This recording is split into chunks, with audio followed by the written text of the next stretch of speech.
In this video, we are going to continue to look at the solutions for the review for exam 2, starting with question 41. In 41 here, let's see, make sure I'm sharing. Yeah, okay. In 41, it says, suppose you pick 2 candies randomly from a box of candies and eat them.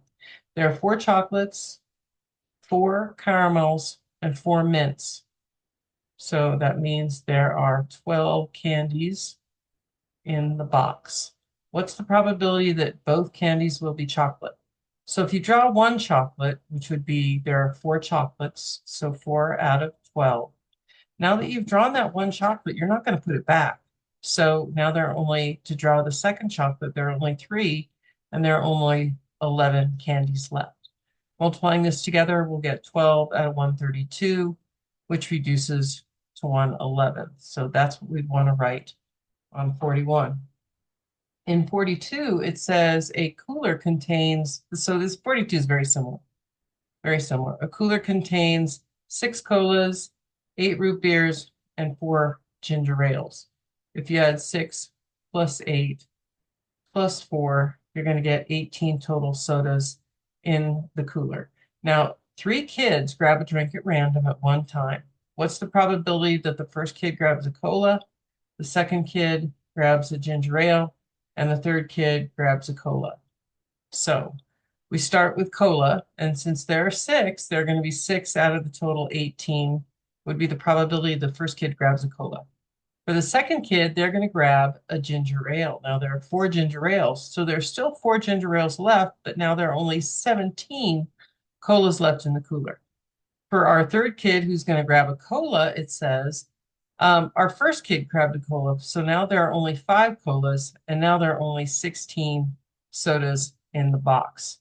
If we multiply this together, we get 0.025 when we round to the third decimal place. If you reduce that fraction, you're going to get 5 out of 204. Looking at part B, it says, what's the probability that the third kid grabs a root beer, given that the first 2 kids grabbed colas? Okay, so now we're only looking at the third kid. Okay, forget that first problem happened. And there were 6 colas, 8 root beers, and 4 ginger ales. And we remember that's a total of 18. The probability that the third kid grabs a root beer, so we're only looking at the third kid's probability. Given that the first 2 kids grab colas. So if these first 2 kids grab colas, now there are only 4 colas left. And that means our total is 16. So the probability that the third kid grabs a root beer is 8 out of 16.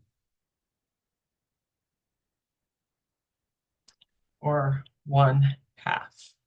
So because it says given that, we're only looking at that last probability, and we calculate that after the 2 colas have been drawn. Let's go ahead on to 43, expected value. A single card is drawn from a well-shoveled deck of 52 cards. If the card is an ace, you win $12. Otherwise, you lose $1.50. What is the expected value for the game? In order to do this, what we have to do is make a probability chart. So let's do that. You can either win or lose in this game. Win or lose. And here it says, let's see, if you draw an ace, you win. Otherwise, you lose $1.50. It doesn't say that you put any money to play. So if you win, we don't have to subtract anything. You're going to win $12.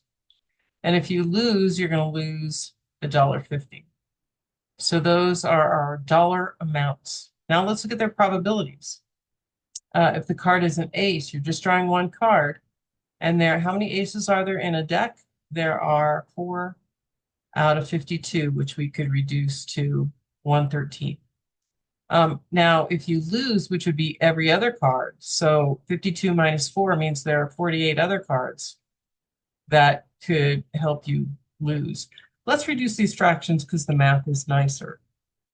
4 out of 52 is going to reduce to 1/13.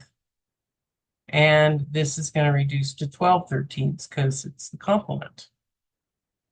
Now, when we find expected value, we take each dollar amount times its probability and we add it up.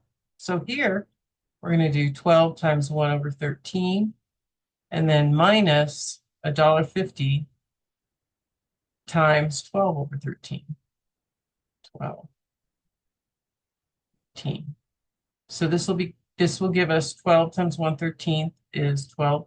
You multiply the 12 times the 1 gives us 12, and 1 times 13 is 13. Now I would put a plus here, but since we're subtracting this amount because it's losing money, put a minus.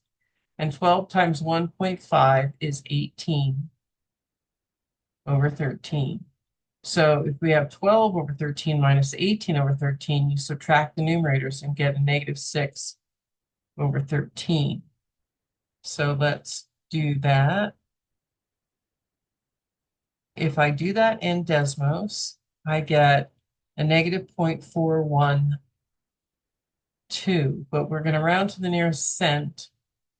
So we're going to call this, no, yeah, we're going to call this a -40.46, which means you're losing on average 46 cents. So it says, explain what the expected value means for this game. Well, I just said it.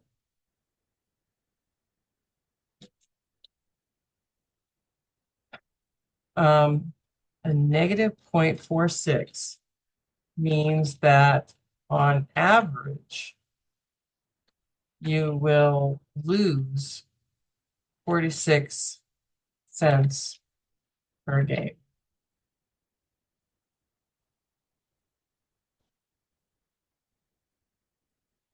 Is this a fair game or not? No, we define a fair game in probability as being having an expected value of 0. So this is not a fair game because the expected value is not 0. That is how we answer that one. All right, let's look at 44. The casino has an expected value of -0.15. Explain what this means in a complete sentence. Oh, a casino game. Do not use the word expected value in your explanation. Yeah, so if you say it has expected value of -0.15, you are not telling me what it means. So if this casino game has an expected value of -0.15, that means that on average, that's a big important word here, on average, you will lose, because it's negative, about 15 cents per game. That's what expected value means. All right, gambler's fallacy. You and your friend are playing some slot machines at a casino. Your friend has lost the last 15 times he plays. He asked to borrow some money because he feels like his luck is about to change, that he is due for a win after all those losses. What should you say to your friend to explain to him why he was wrong? You would say, each game is independent,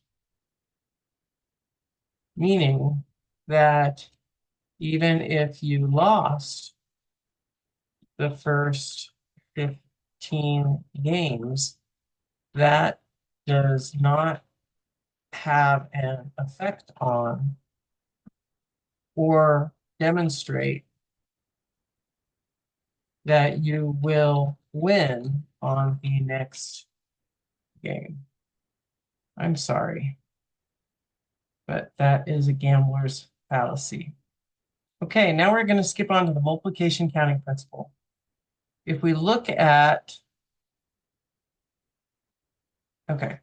problem 46, it says, suppose you want to create a computer password that has to be 10 digits long with each digit being chosen from the numbers 0 through 9. how many different passwords are available? Well, since it didn't say there was no repetition possible, and you're only choosing numeric passwords, looks like you could choose 000000000, which means you can repeat. So there are 10 numbers 0 through 9, and you have to choose a 10-digit password. So the answer here is actually there are 10 to the 10, which is going to equal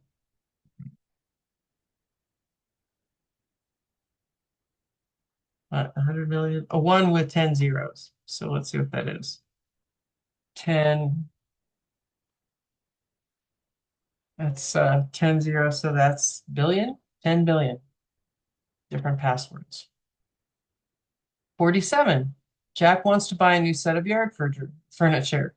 There are, let's see, there are 3 choices of tables, 5 choices of gliders, 6 choices of cushions, and 2 choices of umbrellas. How many different yard furniture sets are possible? This is a clean-cut multiplication counting principle problem, which means we take 3 times 5 times 6 times 2. So 3 times 5 times 6 times 2 is 12 times 15. Could we do that easier? Yeah, 180. 180 combinations. And that's all we do. It's multiplication counting principle. And how many ways can you line up 5 people? There are 5 ways to choose the first person. 4 ways. Once he has been chosen, there are 4 ways to choose the second person. And so on, and so on, and so on. 5 factorial is what we have here, or 120 different possible lineups. In 49, it says 10 runners participate in 100-meter hurdles. And how many ways can the medals for the top 3 finishers be awarded? So in this one, order matters, and there are 10 runners. So this is going to be a 10 permutation 3 because it's a permutation, so order matters. The way we calculate this is 10 factorial over 10 minus 3 factorial, or 10 factorial over 7 factorial, which is going to be, I think, 720. Let's look at it on Desmos and make sure we can figure out how to get that answer. So here we are on Desmos. And to find, I don't see permutation here. So I go to functions and here it is, NPR. So it was 10, choose 3. So we go back to main. I'm going to go 10, comma, 3. And indeed, we get 720. So let's go back here and write 720. All right, let's continue the rest of these in another video. So in our next video, we'll start on problem 50. Thanks for watching.